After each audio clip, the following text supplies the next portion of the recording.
Halo, nama saya Jovanka Widasta dari SMAK 1 BPK Penabur Jakarta.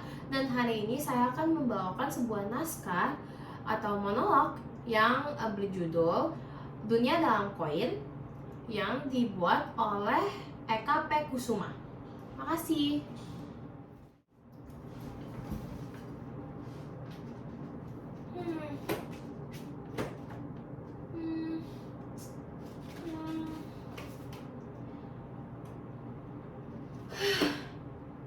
Rasanya sudah lama aku mencoba untuk mengerti apa isi buku ini.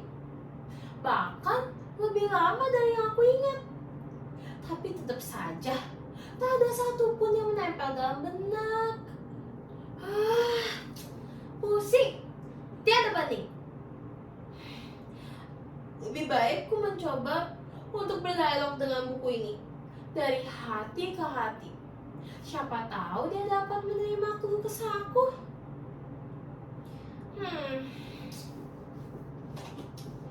Wahai jiwa yang ada dalam buku ini, mengertilah tentang apa yang aku bicarakan padamu. Dengar dan dengarlah.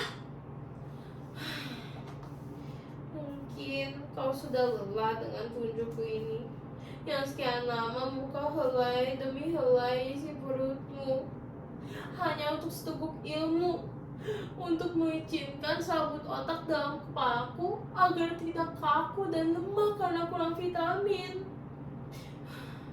Coba kamu telaah setiap sabut dalam otakku yang bermiliar-miliar jumlahnya.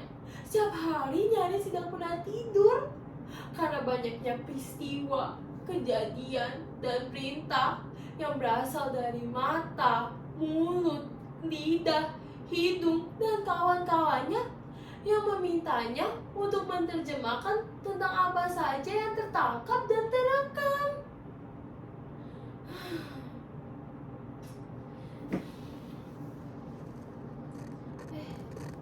Suara itu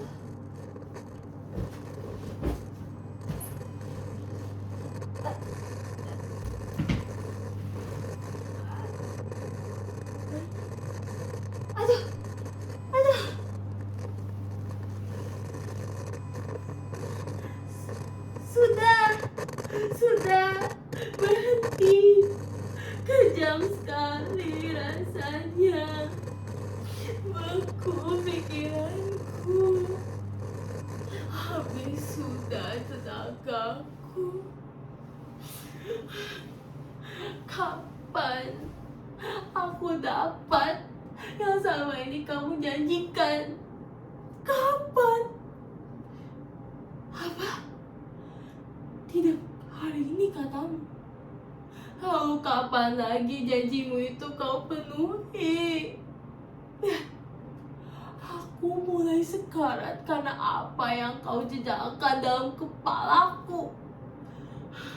Mulai dari pilihan yang banyak tapi terbatas, hasrat yang tak berwujud, pengorbanan palsu, obral janji yang busuk, sebusuk sampah dalam tong sampah di depan pasar itu.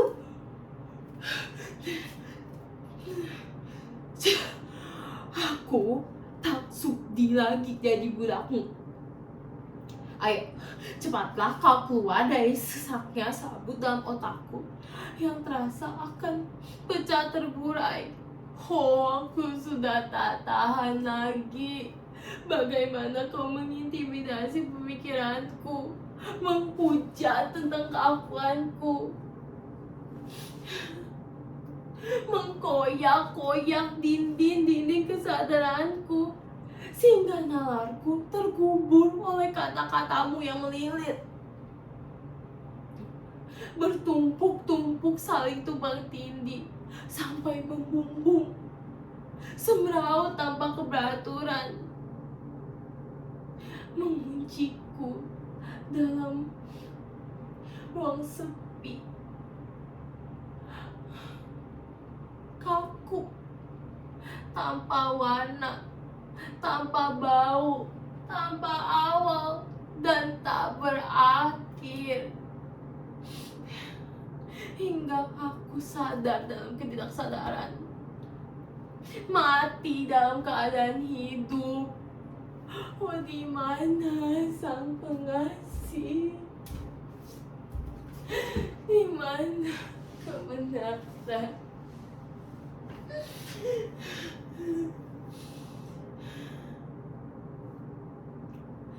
Sebenarnya dia bukan siapa-siapa, datang dari arah yang jauh, bukan saudara ataupun family. Dia datang mengembuskan angin surga tentang sesuatu yang dapat mengubah aku menjadi megaloman. Ya, megaloman yang dapat menguasai dunia. Tapi dengan cara aku harus membunuh. Lantas aku menjawab, wah, aku tak sanggup dengan syarat itu. Jangankan membunuh manusia, membunuh semut pun aku tak berkuasa. Karena bagaimanapun, semut juga mempunyai hak yang sama. Tak hak untuk hidup, hak untuk mendapatkan posisi, dan hak-hak lain yang berhubungan dengan insting naluriah.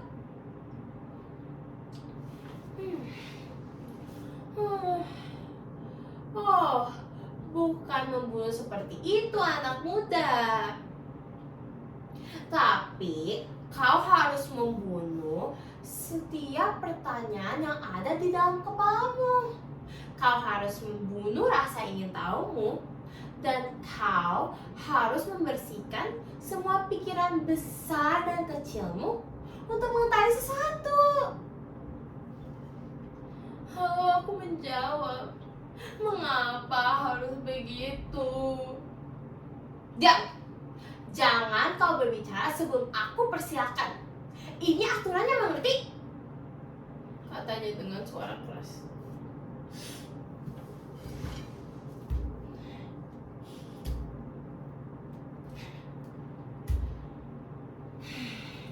Masih banyak hal-hal lain dalam peraturanku yang harus kau penuhi sebelum kau menjadi sebuah megalomania.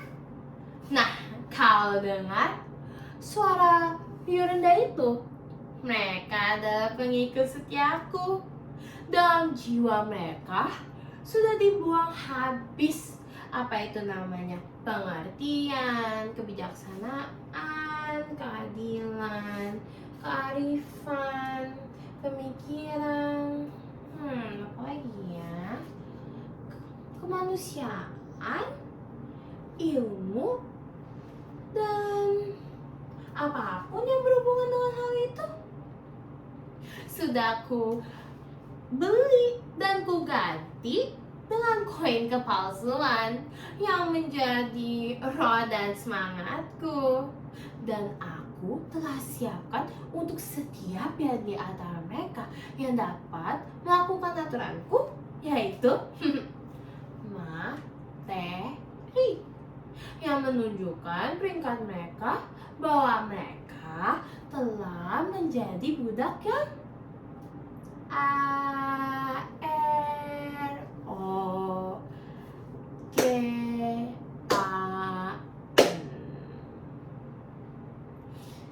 Mereka semua telah datang padaku dengan meninggalkan kehakikiannya sebagai manusia.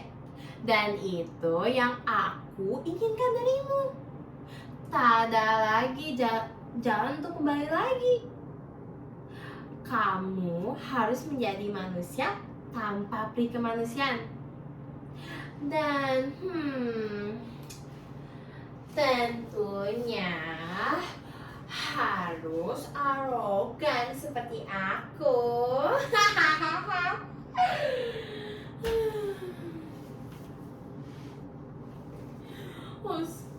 Kini aku sudah tidak dapat lagi lari dari kekuasaannya si arogan. Apakah aku sudah menjadi budaknya? Oh tidak, tidak mungkin aku menjadi budaknya.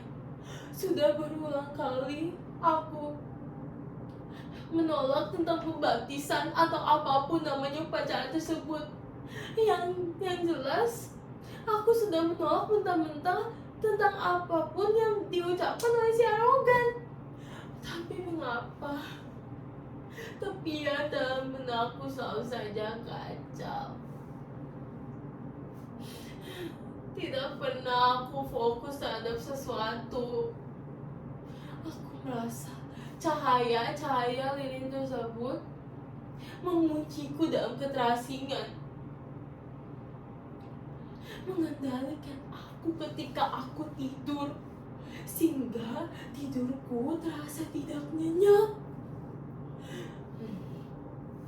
Cahaya itu pun sering sekali mempermainkan akal dan pikiranku. Sudah tak mampu lagi aku mengingat tentang budi pekerti yang selalu Bunda ajarkan, tentang jiwa kesatria yang selalu ayah ajarkan padaku. Sudah hampir terhapus semuanya dalam ruang memori di dalam otakku yang selalu terasa kejang, keram, dan membiru memar di setengah cahaya itu. Oh, buku-buku ini pun sudah tak sanggup masuk ke dalam benakku yang sesak oleh tumpukan-tumpukan ketidaktahuan, gumpalan-gumpalan keraguan akan apapun, dan kelap-kelip kemalasan yang memenjarakan semua destiniku.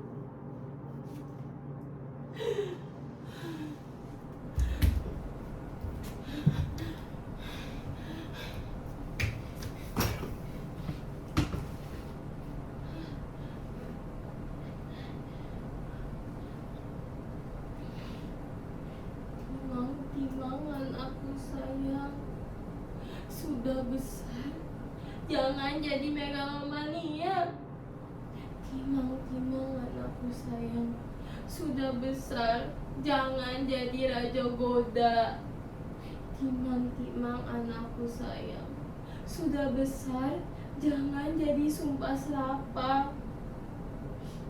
Jangan jadi riuh rendah ketidakpastian. Tugasmu menanti di arah sana. Hancurkan kebukuan Bunda yang tak berujung. Kibarkan benderamu dengan gagah,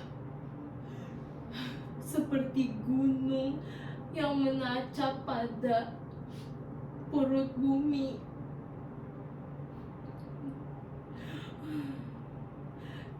Cep, anakku, simpan air matamu untuk jiwa-jiwa yang haus akan kejujuran nurani. Simpan tangismu untuk keharuan abadi dalam kepalsuan zaman yang menjerat, seperti lilitan rantai tanpa ujung. Bermimpilah di kerajaan nyata, di mana di sana masih banyak kata-kata yang bermakna, masih mengalir dengan derasnya air kemurnian tentang bagaimana budi pekerti ditempa dengan ketulusan nurani. Dan itulah yang dapat mengalahkan si arogan. Titip salam untuk Bunda, dari Bunda, untuk kebijaksanaan dan maha ilmu kepastian.